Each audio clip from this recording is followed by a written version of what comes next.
Hey man, what's going on? I was gonna call and tell you I got me a new toy. Got your new toy? Yeah. Okay. Alright. What in the world? Figured I'd show it to you. Boy, what have you done now? 2021 CRF300L.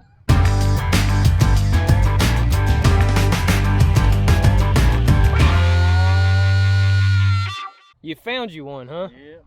Daggone. I called all over North Carolina and I finally found one in stock. I see you've already started making modifications. Yeah, I needed a little bit more light. Man, it's all purty and red and it's not Chinese. It's too clean. We need to fix that. Can we fix that? I got a field across the road that says I can. Over yonder?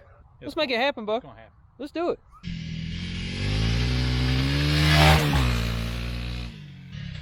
So, as you can see, we're already starting to have fun on this bike. I'll start off by saying that these are the stock tires that came on the 300L, and surprisingly, they held up really well in this really thick dirt in this field. Heck yeah. She'll break loose real easy. I've seen that. Whew. I'm guessing you bought a lowering kit for this thing. Yes, I'm going to be putting it on next week. Of course, you know I had to have my turn on the bike because it's not really an honest review from just one person. As much as I didn't want to, I behaved because it's not my bike and I'm not making the payments. No. Alright, so we're finally getting to test ride the CRF300L. John's back there. I don't know if you can see him through the back glass. We're heading out to the highway right now. We're going to get some really good footage. Hope it comes out good. We'll see you in a minute. I will not be doing that again. Oh, let's drop this camera. So we took it out on the highway. Oh, saw, dude. I'll go ahead and warn you now, there is a lot of wind noise in this video. Thanks to the bike's 6-speed transmission, we were able to keep the RPMs at around 7,500 at 70 miles an hour and maintain it perfectly. Usually on a bike this size, you sound like you're going to send a piston into orbit. As you can see, we're putting right along at 70 miles an hour. He's just keeping up with traffic just fine. I never in a million years thought that I would see John riding a street-legal dirt bike on the highway and keeping up with traffic. That's what gets me. Alrighty. So how was it, John? Good? It was good on the highway. Oh yeah? I expected it would have been such a light bike it would whip you all over the place. It didn't do that. No, crosswinds will get you a little bit if you have an open field, but vehicles don't bother you too bad. Your turn to check it out. Oh, and you get to drive the diesel. Yeah. First time. There you go. I'll make that trade. So immediately when I took off on this bike, I noticed that the clutch is insanely easy to use. I may have gone a little bit faster than John wanted me to. I was very surprised at how quickly this bike got up to speed and maintained speed and how easy it was to do that. Thanks in part to the bike's fuel injection system.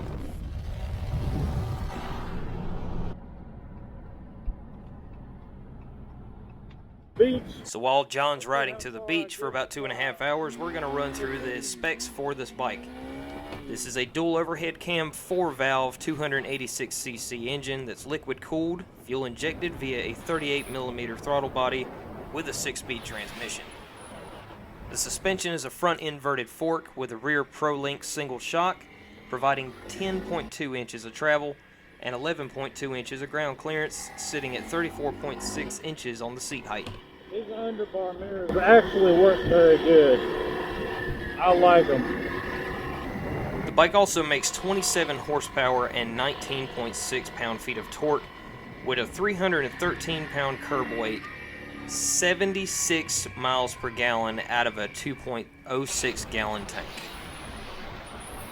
That's a lot of miles on a little bit of gas. Alright, so we made it back all safe and sound. bugs all over us. Oh man, since you've done obviously the bulk of the riding, it's your bike. List off your likes and your dislikes. Start off with the suspension is too soft. You can go on YouTube and get suspension kits for it, but it's too new. I'm just gonna keep riding it. The kickstand is too short. When you first get this bike, the whole bike sits 1.5 inches higher. Okay, I put this lowering link on here. It lowered it down the seat height 1.5 inches, which made me be able to sit flat, sit on the bike and put my feet flat on the ground. Now the bike isn't, it was almost a tipping hazard. It was leaning way over. It was about to fall. But now it sits upright like it should. I put fog lights on it. Ooh, them things is bright too. Put a Silver Star headlight bulb in there. Eventually I'll get a Sea Light LED headlight. Oh, I forgot about this. Oh yeah. They don't come with skid plates. Is that a dislike, John? Yeah, that's a dislike. They don't come with, why can't they just put a crappy skid plate on there? At least put something. I will say this though, this right here, that is beefy. I mean, look how thick that is. That's a nice plate. Other than the seat being a little hard, the suspension being a little on the soft side. It's a home run. The Honda done good on this bike. Little things here and there they could have done better with, but other than that, it's a 6-speed transmission. 6-speed, you'll see in the video, you can run 75 miles an hour, and it's running just at the shift light, which comes on at 7,500 RPM. Something like that. Now, somebody out there will remember and they'll tell me I'm wrong, but when it flashes, that's when I shift. But I'm happy with my purchase. Oh yeah, I am too, because I get to ride it. So John's got one of these. I got one for my EGL 250 as well. You cannot go wrong getting one of these. I love these phone mounts really well. There's a ton of different variations of them. I've got a Roam on my bike, and this is that. Yeah. It's an Amazon special. We'll post a link to that. It does pretty good. I haven't had my phone move.